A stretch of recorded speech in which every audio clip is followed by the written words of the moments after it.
Olá, seja muito bem-vindo para mais uma leitura da Bíblia e hoje nós vamos falar sobre 1 Coríntios capítulo 11 e capítulo 12. São dois capítulos muito ricos, não vai ter como a gente explicar e falar versículo por versículo como eles merecem, como a Bíblia toda merece na verdade, mas eu vou fazer uma visão geral. E eu tenho certeza que o Senhor vai falar com você.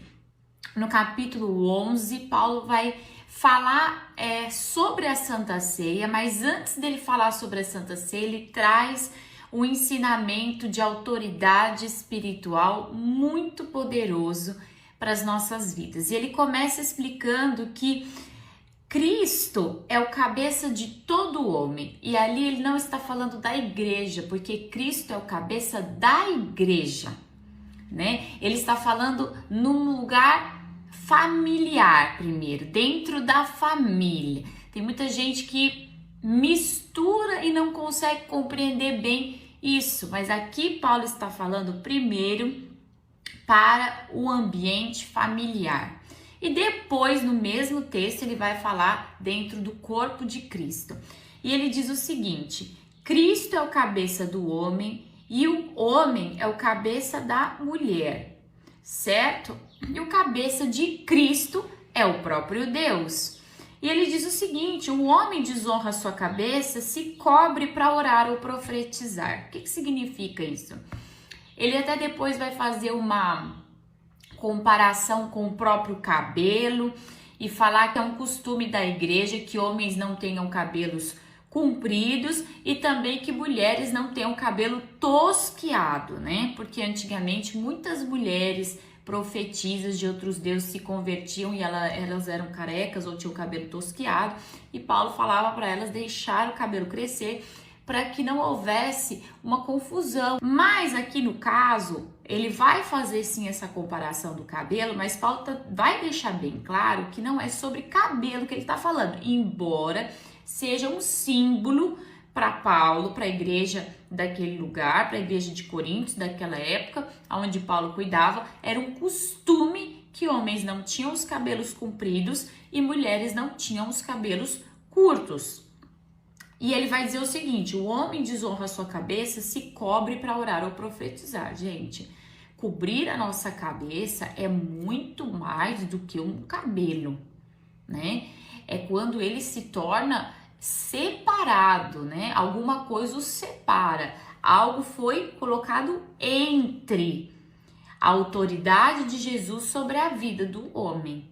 Algo foi colocado no meio, foi feita uma cobertura ali, e eu quero até trazer aqui uma reflexão para você, homem. Quem sabe a sua vontade, o seu desejo, a sua própria ordem, porque tem tantos homens que pegam esse texto aqui, tantos outros, e se colocam como deuses, e estão cobrindo a sua cabeça, estão desonrando a Jesus Cristo quando fazem isso, né? Mas a mulher desonra a sua cabeça, se ora ou profetiza, sem cobri-la. Você vê que Paulo, ele fala uma linguagem que a gente precisa parar e pensar. O que seria uma mulher que está dentro da sua casa, que ela não está preocupada em ser uma honra na vida da sua família, ela não está preocupada em ser uma bênção, ela quer trazer aquele espírito que foi soprado sobre Eva atuante na vida dela, um espírito de independência, um espírito de eu posso a minha vida sozinha, eu não preciso de ninguém, eu não quero estar debaixo da autoridade de ninguém, do meu esposo. É sobre isso que nós precisamos pensar. Vai muito além do que cabelo, gente, tá? Porque tem muita gente com cabelo, mulher, cabelo comprido, que é desonra pro marido, e tem muito marido que tem o cabelo, né, do jeito que Paulo afirmava que deveria ser, e é desonra para Deus, porque ele tá com a cabeça totalmente coberta, ele não tá aberto para a direção de Deus. E tem muita mulher que está com a cabeça totalmente descoberta, não está aberta para a direção do seu marido, de Deus, do que Deus tem para sua casa. É isso que Paulo está dizendo, é vergonhoso. Nós devemos refletir, né? O homem precisa entender o seu papel no lar, que ele tem que refletir a glória de Deus dentro da sua casa, trazer a vontade de Deus, trazer a honra de Deus. E a mulher precisa receber essa visão do Senhor e ser uma bênção, uma só com o homem dentro de casa e ser uma edificadora, uma ajudadora e trazer essa glória de Deus ativa. Bom, aí Paulo vai dizer o seguinte no versículo 11, entre o povo de Deus, agora ele está falando na igreja, entre o povo de Deus, que aqui é em casa, entre o povo de Deus, as mulheres não são independentes dos homens e os homens não são independentes das mulheres. Pois embora a mulher tenha vindo do homem, o homem nasce da mulher e tudo vem de Deus. Paulo está dando uma aula aqui dizendo, meu querido, não tem diferença dentro do povo de Deus, homem e mulher. Não tem. Essa questão de estar debaixo do homem é em casa, no seu casamento, na sua vida, na sua família, para viver em comunhão com Deus. Tá certo? Para que cada um assuma o seu papel dentro da família. Agora na igreja, todos estão submetidos ao que vem de Deus, não tem ninguém maior, todos são dependentes um dos outros, né? Aí depois ele vai explicar a questão do cabelo, que é uma comparação e algo que ele realmente era um costume da igreja, então a gente tem que entender que costume não é pecado ou deixar de ser pecado. E aí Paulo vai falar sobre a ordem da Santa Ceia. Naquela época a gente sabe que a Santa Ceia não é como a nossa, que é só o cálice e o pão, um pedaço de pão e um cálice. Eles literalmente ceiavam juntos, mas tinham a ordem, tinham que esperar uns pelos outros, tudo certinho. Mas era um pouco diferente do que nós costumamos fazer hoje na igreja, né? E Paulo vai alertar, cuidado com as divisões dentro da igreja. A gente já tem ouvido muito isso no livro de Coríntios e mais uma vez Paulo vai dizer, cuidado com as divisões dentro da igreja. Não aceita divisão na tua vida, não aceita divisão na tua história. E ali Paulo vai falar que ele recebeu do Senhor como que deveria ser a Santa Ceia. Não coma e não beba de forma indigna, com pecado, com desonra, limpa a tua vida.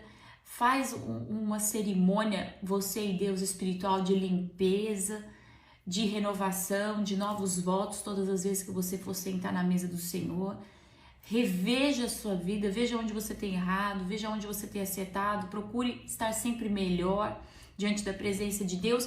E no capítulo 12, Paulo vai falar sobre dons, porque mandaram perguntas para ele sobre dons. E Paulo vai fazer uma separação entre dons e serviços. Né? Isso está aqui no capítulo 12, versículo 4. Existem tipos diferentes de dons espirituais, mas o mesmo Espírito é a fonte de todos eles. Existem tipos diferentes de serviço, mas o Senhor a quem servimos é o mesmo. Deus trabalha de maneiras diferentes, mas é o mesmo Deus que opera em todos nós. E aqui ele vai falar sobre serviços. E ele começa a falar sobre a capacidade de oferecer bons conselhos, a capacitação que vem do Espírito Santo de Deus de ter uma mensagem espiritual para as pessoas, que dá muita fé, uma fé maior, aquele que concede dons de cura, poder de realizar milagres, capacidade de profetizar, de discernir uma mensagem, de falar mais línguas, né?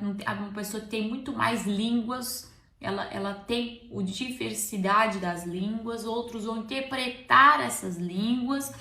E ele diz o seguinte: tudo é distribuído pelo mesmo e único Espírito que concede o que deseja a cada um. Isso é serviço. Ele tem tipos de dons. Alguns vão ser de serviço e outros vão ser ministeriais.